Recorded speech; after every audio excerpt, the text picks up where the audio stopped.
sellaista. Niin sain piiskata sihteeriä 3 tuntia. Sitten kun pääsin kotiin, ei varmaan kuulu. Ei kovempaa. Pitäisikö se alkoittaa vähän eri lailla? Sitä Kiimosus on sanottu jo siinä yhdesti, niin sinun pitää puhua ihan melko kovaa, kun ei tuo kuule paskaakaan. Vai pitäisikö mä ihan jotta? No, mulla on oma dialogi keksitty kyllä. Sanoppa sinä oma dialogisi. Niin, että kävin pilkillä ja Maken kanssa keilaamassa. Yritti selittää.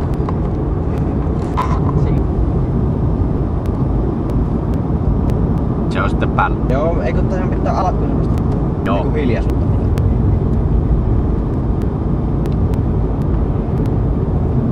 Mitäs tein viikonloppuna?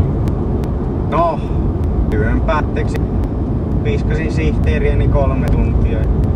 Sitten kun pääsin kotiin, niin vaimonina minun takapäin lannettiin dildolla 2 tuntia. Jaa. Siinä sitä meni loppuviikonloppu merkissä. Minä kävin pilkillä ja Maken kanssa keilaamassa ja sitten me korjattiin selikkaa. Siinä oli öljypohja.